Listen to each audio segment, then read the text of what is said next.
Ambassador, we want to welcome you to Women and Society, and we are glad to see you again here on the program, and also to wish you a happy new year, and to wish you everything good in this new year. Thank you very much, Charity, for having me on this program. It's indeed a pleasure to be here again on this program.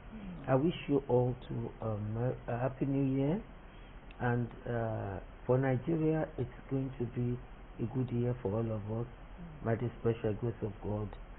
The dark times are over, the light is at the end of the tunnel, and by God's grace, everything will work well for us in Nigeria. Thank you so much for coming on the program. Now, the program talks about women, and especially the society, and the role that women are playing in the society, to shaping the society with their own good morals and development that they can give.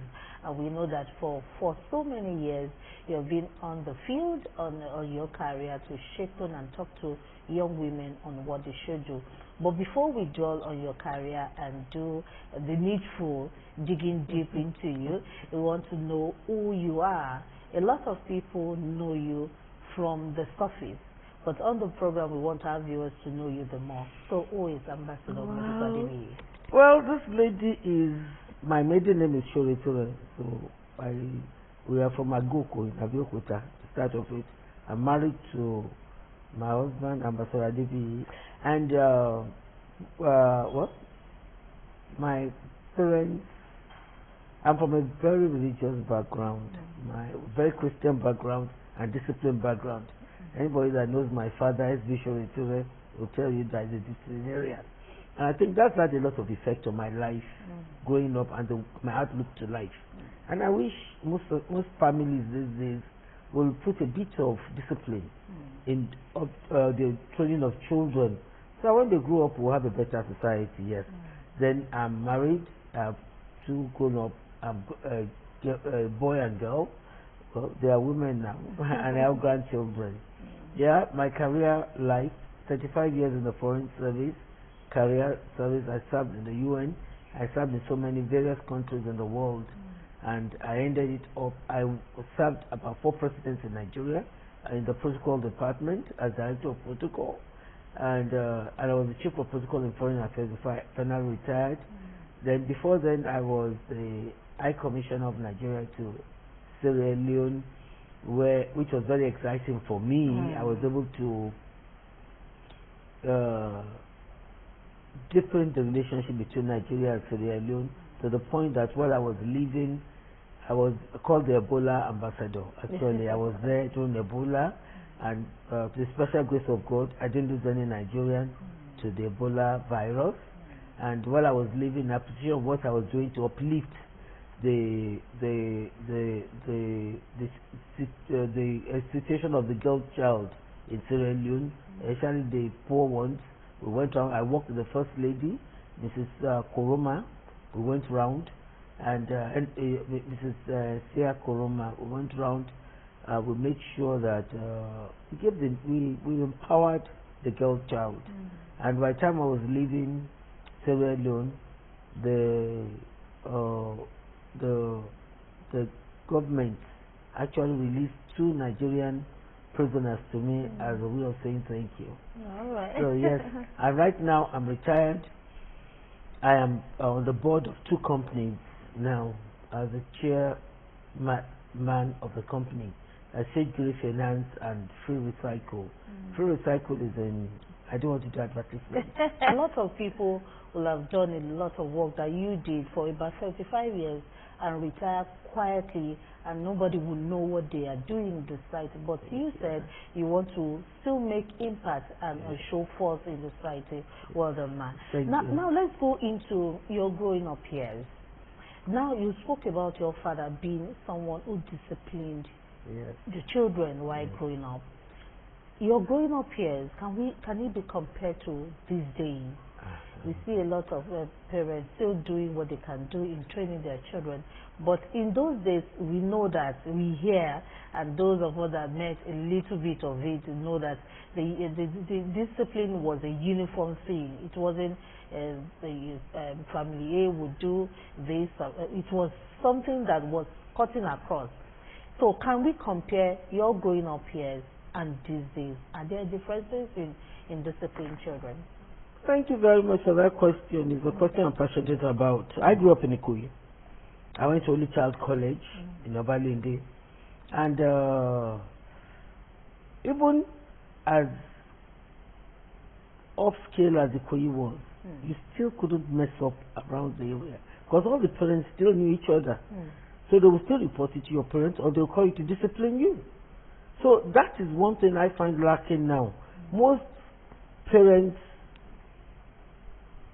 who I want to believe they may probably receive the same discipline and they say, oh, I don't want my children to go through that. I don't want this to happen. I don't want that to happen.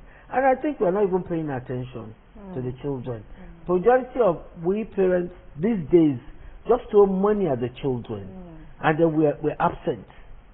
And we want the society to train your child. So when you leave the society to train your child and you don't give them discipline, no values, no moral standard, then you get what you're getting society now. So if you ask me, I would say we women need to do better. Yes, all of us, we need to do better. Yes, the society, the times are a bit tough, but even then, growing up, I would tell anybody that wasn't as if it was so easy. I mean, don't let anybody keep deceiving you like, no, times are tough now. I don't believe in it because while I was there, my mother was doing some business, but she made sure she kept her eye on the ball. My father was the one who worked with ECN, then became NEPA. She kept the eye on the ball. She made sure she knew where we were. In fact, I'll tell you an experience of I had. I had done my A levels, so I was in this part-time job, holiday job in secretariat, one of in Ikoyi, the secretariat. I was coming in. I didn't get a transportation to get home. I was in the sun, so I remembered one gentleman stopped to give me a ride, and we had been forbidden to do that. Yeah. So I entered because there was no taxi. I couldn't get anything. But you know what? I had to stop in one of the neighbors' house, my mother's friend's house down the road. The guy gave me his card and something. I had to go and confess to the woman, to my mother's friend, that I can't take this card home. I can't take the money home because my mother goes through her stuff. You understand? So that was the amount of discipline. So it was the woman, my mother's friend, that said, okay, I shouldn't worry, that she will explain to my mom, and I had to go home without, I had to confess. Because there was no way. Every other parent around were there, were like watchdog on every other child around. Communal training. Communal, that is it. Because I would say Yoruba says, in your oju kolon bimo, oju meji lo bimo, gbogbo oju lo nto. I think we need to go there, and we women need to calm down. Oh, don't talk to my child like that. She's wearing this. I mean, she's wearing a dress that. I mean, I'm not saying please, you know, we're fashionable. I'm fashionable, but please, let's do it in moderation and keep our values. Where we have a culture. Let's try. Let's let us throw our culture away. Because even when we're saying we're trying to intimidate, we are trying to imitate the West. I mean, people are looking for culture. We have our culture. The Chinese keep their culture. The Indians keep their culture. And that keeping their culture has helped them to develop because they understand themselves. Because if you don't understand who you are, you cannot understand where you're going to. That's the truth. So I'm speaking to the Yoruba audience, I guess now. I'm in Abeokuta. I'm speaking to we are Yorubas. We have our culture. Please, I will ask anybody. I will ask us. Please let us go back to our roots. This is not working. Yes, we are trying to copy a culture we don't understand. Let us stick with what we understand as mothers. Let us, what our grandmother taught us, let us go back to that. I will tell you for free, I've been all over the world. I have children in America. I've been everywhere. And I will tell you there's nothing that compares with our culture. And I admire the Chinese. I admire the Indians. They stick to their culture wherever they go. And they still speak the language. Now, to speak Yoruba, it's like, oh, you're not trendy. No.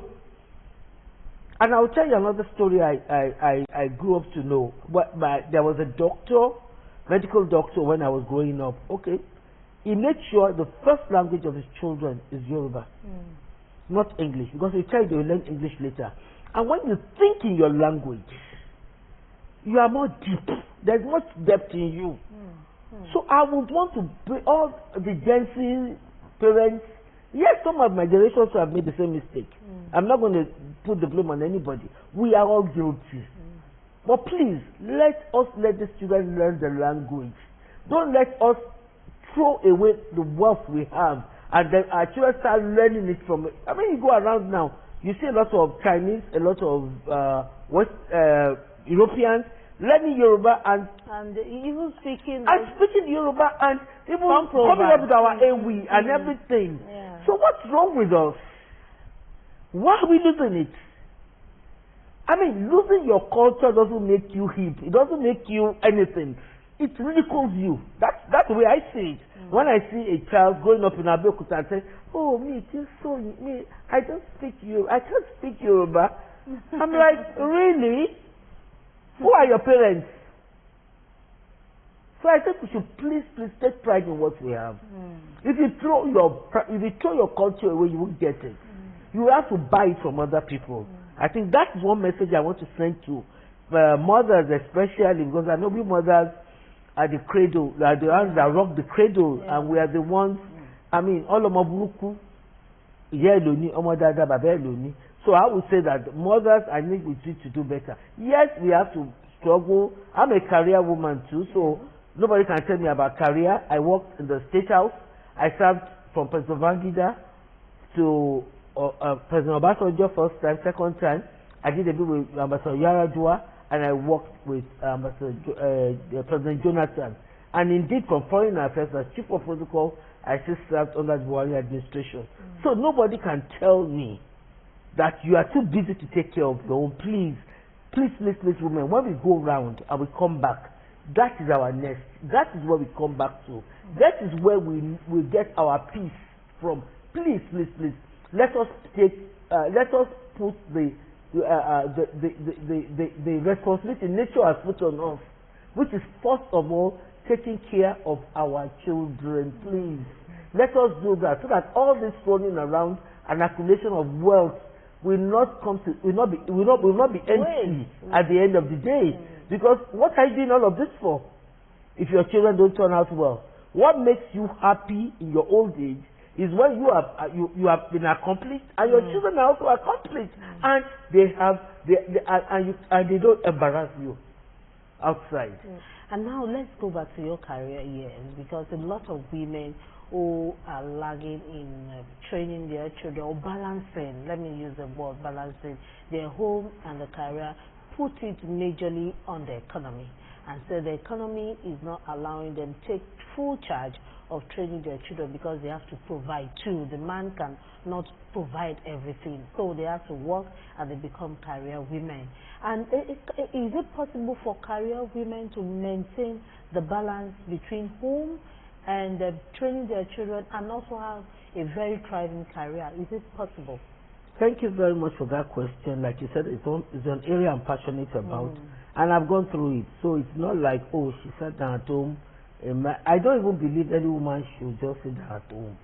You know, even our mothers were doing something. They were either trading or they were never lazy. Our parents were always working. That is the truth. If you must say the truth, our parents were working. Our parents were. Is it that they go selling things, like some are selling coke, some have a small shop, some actually go up and down, but they make sure they keep the eye on the ball. And that is the children. That's what we should do. Even now, okay, you work in the bank, let's say, because I believe that, or you are a medical doctor. I'm just making an example of this profession. Not say that they are the only profession that I'm my diplomatic career too. The job takes you all over the place. But my thing is that you can work it in such a way that you know where your children are at any particular point in time, and then you create, even from no time, create maybe your weekend. Instead of us going to parties, Why don't you create that weekend? You see what I'm saying? That you have quality time with your family, even the husband. So we don't even lose the husband to other people. You have to make sure that, and you know what? Nature made us to multitask. Men can't multitask. We can multitask, and that's what nature has created us. So if you put it as a priority, you get it done. Because thank God for technology now. You can go FaceTime with the children. You can know what they're doing. You are, I mean, like some of us, you have some cameras all over the place. And when you go on your phone, you know what is happening. And then you give strict instruction. Another thing I would tell parents is, for growing up children, for those who have growing up children, that's what I'm saying, who are still in the formative years, yes. Make sure when you tell your child, if you do this, this is the consequence. Please, please, please, make sure that consequence is done. Don't change it. Okay. So they know that when you say something, you mean it. Even when you are not around. You know what I'm saying? They know that if mommy catches me and this is what she's going to do, or this is what daddy is going to do. And daddy and mommy must speak with one voice. Yes, discipline, two of them must be on the same page. Even if you don't agree with your partner, when you get to the bedroom, you can sort that out. But while the children are, speak with one voice, both of you. So that is what I know. That if you make it priority, it's priority. And then technology is there to help us. So nobody's going to put it at the altar of economy, no. And I will tell you, all this economy we're going around, what are we doing it for? We're doing it for the children. So you don't want to lose your children because you are looking for money. It doesn't make sense. So let's look at it that way. Yes, sir, I'm a diplomat. I've gone around. What I did was, when I go out of the country, I have a relation that goes with me. So while I'm in the office, you know, she is there to make sure that, you know, what happens. And I keep calling. And I talk to them to find out what is happening. When I was working in the villa, I get to work at times. Especially during the President Obasanjo, he does this early morning prayer. You are there very early. He wants to host people in the morning. You are there in the morning. You know, and I work till about 12 midnight before I go home. But then, you must have your eye on the ball. You must have someone who, you must have, you follow up the phone. You're calling to find out what they're doing. Have they finished their homework? Have they finished this? This is what they're going to do. You know their friends. And you know the basics, and then the most important thing is, let them have the fear of God. Yes, you pray, no matter how busy you are, you pray with their children in the morning. Even at night, if they slept, I go to their room and I'll just say, oh, God bless you, have a nice sweetheart. I give them a peck. They feel loved. So a child that feels loved from home will not just, and then you make your child feel that they have self-worth. Yes. Oh, you are a child of God. These are things you cannot do. You are my child. These are some things that you should. I mean, I'll tell you an instance. Even up to the time I got married and everything, if someone tells me, if my husband, if you have a problem, says he wants to go home, you don't want him to go home, because my father will tell you off before everybody. We're so scared of him that we don't want. No, you don't want. Even when I was working, you know, to do anything that will tarnish his name, because he'll tell you, this name I'm giving you, by the time you want to tarnish it, don't use my name again. Use another name. Don't mess up my name. I mean, what is happening to us about name? What is it? Why are we putting everything? That's value. The value system is gone. And I will still put it on the laps of mothers. And then I'll go further now. When the website is going to help. I remember I was in America during the September 11, 9/11, and you know, my kids were a bit, they were in primary school, primary school, yes. And they came home, and I was trying to tell them what I know as a diplomat about 9/11, and they're telling me, no, this is what my teacher said. And then they always believe their teachers over and above any other person. So I will ask the nation to please catch them young. If you are going to change the value system we have now to the proper ones, to respect our culture and who we are, I think the Ministry of Education should please come in to help parents. Take them young, sit them young, give them values when they're young. in the civics or whatever, social studies or whatever you want, you have a responsibility to your country, just like the country has a responsibility to you. You have to let them understand that. And when people are being corrupt, they are eating your future. Let them understand that mommy that is doing small work and is bringing a lot of money is already eating into your future. Let them know from school. They are going to be the ones that are going to moderate our society. That's my thought. It's open. It's open. Other people can come up with their own ideas of how we're going to salvage this. But I don't believe in complaining about a situation. I believe in finding solutions. This is our country. No other person is going to fix it for us. We can complain from morning till night. We're still here. We're going nowhere. You can be, you can have an American passport, British passport. You are still a second-class citizen. Your country is your country.